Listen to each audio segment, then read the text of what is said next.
मी आपल्या वतीने महाराष्ट्रातील तमाम जनतेला माझ्या वतीने, माझ्या पक्षाच्या वतीने आणि कुटुंबाच्या वतीने दिवाळीच्या, आज पाडव्याच्या मनपूर्वक शुभेच्छा देतो। त्याचबरोबर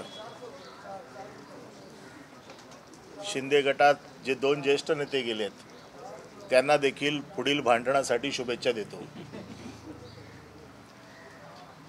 शिवसेनेशी आम्ही म्हटलं तर गद्दारी, त्यांना राग येतो, परंतु केलेल्या गद्दारीचे पाढे हे 2 ज्येष्ठ नेते वाचत आहेत। आपण नीट समजून घ्या, बाळासाहेबांचा विचार, बाळासाहेबांची शिकवण आम्ही बरोबर पाळत नाही म्हणून हे 2 नेते शिंदे गटात सामील झाले। परंतु जे काही पाढे आता वाचले जात आहेत, यांचा बायोडेटा जो काही वाचला जातोय, कोणी कोणाशी गद्दारी केली, कोणी कोणाला पाडलं, हे सगळे बाळासाहेब जिवंत असतानाच केलेली कृत्य आहेत। त्यामुळे हे बाळासाहेबांच्या पाठीत देखील कसे खंजीर खुपसत होते हे स्वतःच जाहीर करतायत। त्यामुळे आम्हाला शिवसैनिकांना तर हे सगळं माहीत आहे, परंतु तमाम महाराष्ट्राच्या जनतेला जे सांगतायत, आत्ता जे सांगत होते की आम्ही का जातोय, की उद्धव साहेबांशी आमचं पटत नाही, उद्धव साहेब बाळासाहेबांचे विचार मानत नाहीत, बाळासाहेबांच्या विचाराशी प्रतारणा केली। अरे ह्यांनी जे काही किस्से केलेले आहेत किंवा ह्यांनी जे काही प्रताप केलेले आहेत ते आम्ही सांगत नाही आहे, हे नेतेच एकमेकाचे जे काही केलेली कृत्य आहेत ती वाचून दाखवत आहेत। आणि त्यामुळे त्यांच्या भांडणाला लखलाभो, आम्हाला त्याच्याशी काही घेणं देणं नाही। परंतु एक गोष्ट नक्की आहे की ज्या लोकसभा उमेदवारीवरनं त्यांची भांडणं चालू आहेत, मी तुमच्या सगळ्यांच्या साक्षीने पुन्हा एकदा सांगतो की तिथे शिवसेनेचाच उमेदवार लोकसभेत खासदार म्हणून निवडून जाईल। आम्हाला उद्धव साहेबांनी जे काही सांगितलं आहे त्याच्याप्रमाणे अमोल कीर्तीकर यांना उमेदवारी देण्याचं त्यांनी सूचित केलं आहे आणि अमोल कीर्तीकरच त्या लोकसभेतनं निवडून येतील।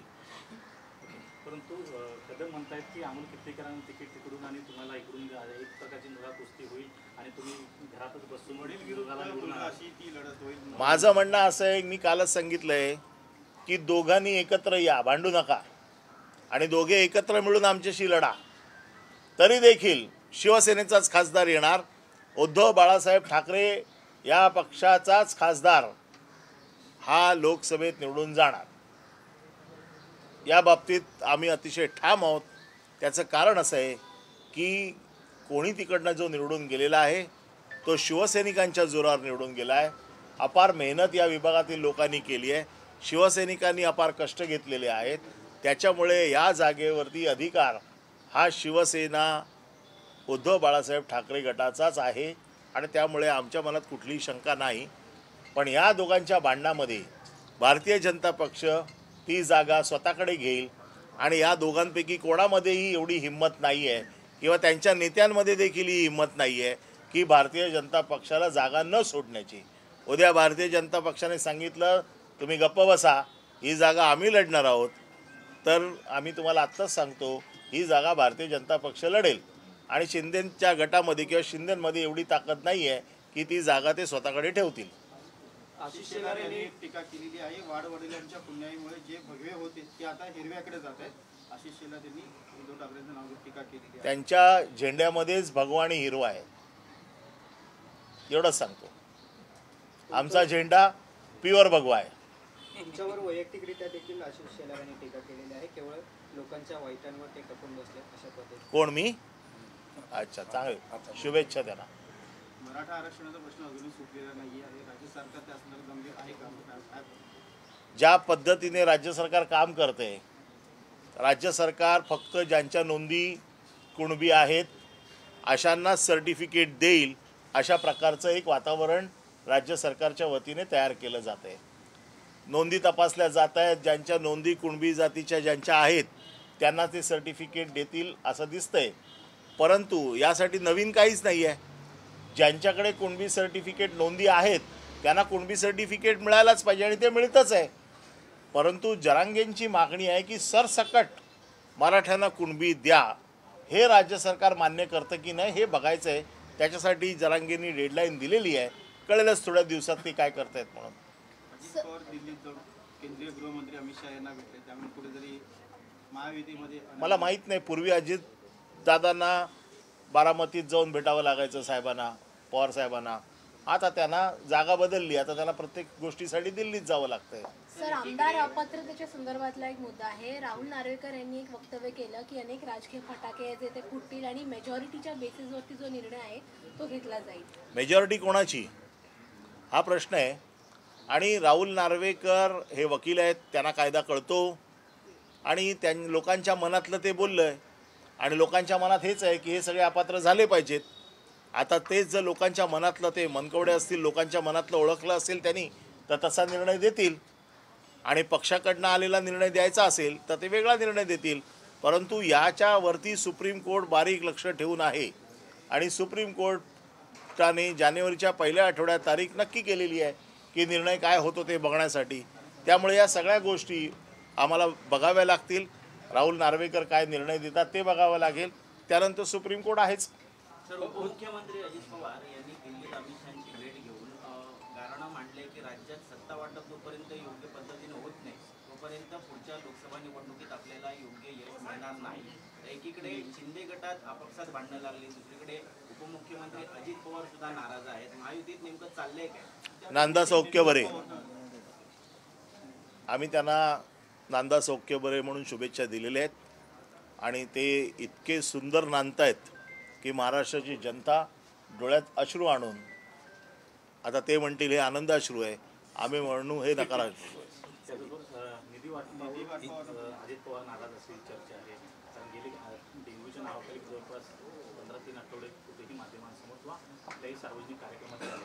असं आहे की निधी वाटपावरून जे शिंदे गटात गेले ते अजितदादांवर नाराज आहेत होते.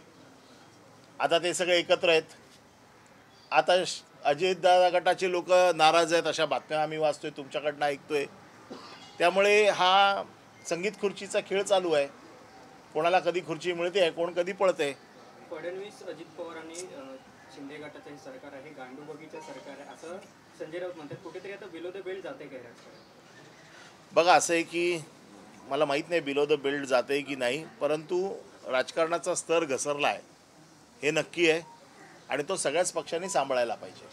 मुख्यमंत्री उद्धव ठाकरे असताना मुख्यमंत्री सहाय्यता निधीमध्ये सर्वाधिक निधी होता अशी माहिती समोर येते माहिती अधिकाऱ्याकडून. किंवा नक्की एका कामाचं तरी कौतुक कोणतरी करतंय. सर, लोकसभा निवडणूक येतात, मात्र सगळ्यांना प्रतीक्षा आहे ती म्हणजे महाविकास आघाडीच्या ज्या वज्रमुख सभा होत होत्या त्याची, तर ह्या सभा पुढे होणार आहेत का या संदर्भातलं काही? आता मला असं वाटतं की 3 तारखेला या 5 राज्यांच्या निवडणुकांचा निकाल लागेल आणि मला असं वाटतं की वरिष्ठ नेते बसतील आणि ठरवतील वज्रमुठीच्या सभा पुन्हा सुरू करायच्या का, जागा वाटपाच्या बाबतीत काय करायचं. या सगळ्या गोष्टी टप्प्याटप्प्याने होत असतात. लोकसभा निवडणुकांना अजून मार्च एप्रिलपर्यंत, एप्रिल मे पर्यंत वेळ आहे. तोपर्यंत हे सगळं काम होईल. एक जगह हम देख रहे हैं कि पीएम मोदी जो है वो लोकसभा चुनाव को लेकर महाराष्ट्र के नेताओं से चर्चा कर रहे हैं, बैठक कर रहे हैं. दूसरी ओर यहाँ पर सत्ताधारी दल के जो वरिष्ठ 2 नेता हैं वो एक दूसरे के साथ झगड़ते हुए नजर आ रहे हैं. गजानन कीर्तिकर, इन्होंने रामदास कदम, इनको जो है वो गद्दारी शब्द का भी इस्तेमाल किया है. वैसे पत्र लिखा है, क्या कहेंगे? हम अगर गद्दार कहते हैं उनको तो उनको बहुत गुस्सा आता है, लेकिन उनकी गद्दारी की कहानियाँ ये अब खुल के महाराष्ट्र के लोगों के सामने आई है. और ये जो एपिसोड जो कीर्तिकर साहब बोल रहे हैं ये आज का नहीं है, ये बाड़ा साहब जब जिंदा थे उस वक्त का है. इसका मतलब ये जो आज कह रहे हैं कि हम बाड़ा साहब के विचारों पे चल रहे हैं, तो बाड़ा साहब के विचार क्या गद्दारी के थे और बाड़ा साहब ने इनको ये सिखाया था? इसका मतलब बाड़ा साहब के पीठ पे भी इन्होंने खंजीर भोंका था. तो ये सब जो हम जो कहते हैं गद्दार करके, या अभी जो कीर्तिकर साहब बोल रहे हैं गद्दार करके, तो मुझे लगता है इसमें कोई नई बात नहीं है. हमको शिवसैनिकों को तो ये मालूम है, लेकिन कीर्तिकर जी ने ये पत्र लिख के पूरे महाराष्ट्र को ये बताया. और रामदास कदम ये जो कह रहे हैं कि मैं कफन लेके घूम रहा था नारायण राणे के वक्त, ऐसा कोई नहीं था. हमारे पास लिस्ट थी, सबसे पहला नाम रामदास कदम जी का था और रामदास कदम सबसे जाने वाले पहले उसमें भगोड़े थे. लेकिन जब बाड़ा साहब ने उनको विरोधी पक्ष नेता बनाया तो वो रुक गए. कोई अगर नाराज शिंदे गुट के नेता हो, चाहे सांसद हो, विधायक हो, अगर घर वापसी करना चाहते, वापस आना चाहते, तो क्या उनके लिए दरवाजे खुले रहेंगे? पहले उनको कहने तो दो कि हम नाराज हैं, उसके बाद ये देखा जाएगा। एक तरफ शिंदे गुट में घमासान मचा हुआ है, दूसरी तरफ उप मुख्यमंत्री अजित पवार भी नाराज चल रहे हैं। दिल्ली में जाकर अमित शाह से बात कर रहे हैं, कह रहे हैं कि हमें सत्ता में जो है खासतौर पर मंत्रिमंडल का विस्तार हो या महामंडल हो, इनमें इक्वल अपॉर्चुनिटी दी जाए, वरना जीत हासिल नहीं होगी। अभी मुझे मालूम नहीं कितने दिन बचे हैं। मुझे लगता है जाते जाते अपने लोगों को खुश करने का प्रोग्राम दिख रहा है, क्योंकि उनकी डेडलाइन 31 जनवरी है, शिंदे गुट की डेडलाइन 31 दिसंबर है। तो एक महीने में ये क्या करेंगे? तो मुझे ऐसे लगता है कि अपने आमदारों को खुश करने के लिए या अपने साथ में रखने के लिए शायद ये कहा जाता होगा। मुझे मालूम नहीं कि वहाँ पर जाके उनकी क्या बात हो गई, लेकिन अब कुछ नहीं होने वाला है। अब इनको बाहर जाना ही है और ये उनको भी मालूम है कि हमको बाहर जाना है। सर, एक जगह देख रहे हैं कि पिछले 25 दिन से जो है वो अजित पवार जो बीमार है ऐसा कहा जा रहा है, उनको डेंगू हुआ है ऐसा भी कहा जा रहा है। तो दूसरी ओर वो दिल्ली में जाते हैं, दिल्ली में अमित शाह से बैठक करते हैं। आप उनके डॉक्टर का इंटरव्यू ले लो, पता चलेगा। सर, एक तरफ जो है वो फिलहाल मराठा आरक्षण को लेकर महाराष्ट्र में जो है वो तनाव की स्थिति दिखाई दे रही है। महाराष्ट्र में जो है वो ओबीसी आरक्षण हो, धनगर आरक्षण हो या मराठा, इन तीनों जाति के बीच में जो है वो दरार पैदा करके महाराष्ट्र अस्थिर करने की कोशिश हो रही है। ऐसी बात जो है वो रोहित पवार ने कही थी और इसी बात को जो है वो बच्चू कडू इन्होंने भी जो है वो समर्थन दिया। बच्चू कडू देखो, इसके लिए कहने की कोई ज़रूरत नहीं है, लोगों को दिख रहा है, लोग समझ रहे हैं, जातियों में तनाव पैदा हो रहा है। और हमने तो मांग की है कि किसी का आरक्षण छीने बिना अगर आप मराठा को आरक्षण दे सकते हो तो देना चाहिए, लेकिन सरकार इसके बारे में कोई सीरियस दिख नहीं रही है। अभी जो काम चल रहा है वो सबके रिकॉर्ड्स चेक करने का काम चल रहा है। अगर रिकॉर्ड में आप कहाँ पर कुणबी हो तो आपको सर्टिफिकेट मिलेगा, लेकिन वो तो ऐसे भी मिल रहा है, उसके लिए कोई अलग से प्रोसेस करने की ज़रूरत नहीं है।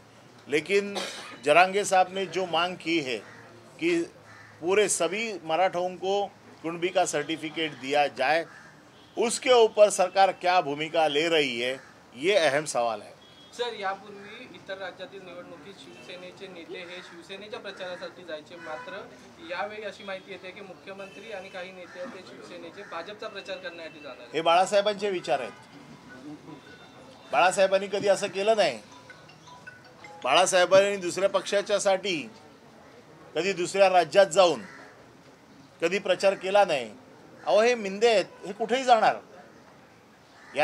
यांना जर उद्या तिकडच्या ग्रामपंचायतीच्या निवडणुकीसाठी प्रचाराला पाठवलं तरी यांना जावं लागेल। यांना दोन रस्ते आहेत, एक तर सांगतात तिकडे जायचं, नाही तर ईडीच्या जेलमध्ये जायचं।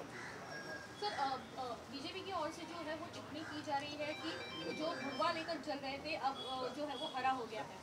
उनका झंडा ही भगवा और हरा है, हमारा झंडा आज भी पूरा भगवा है।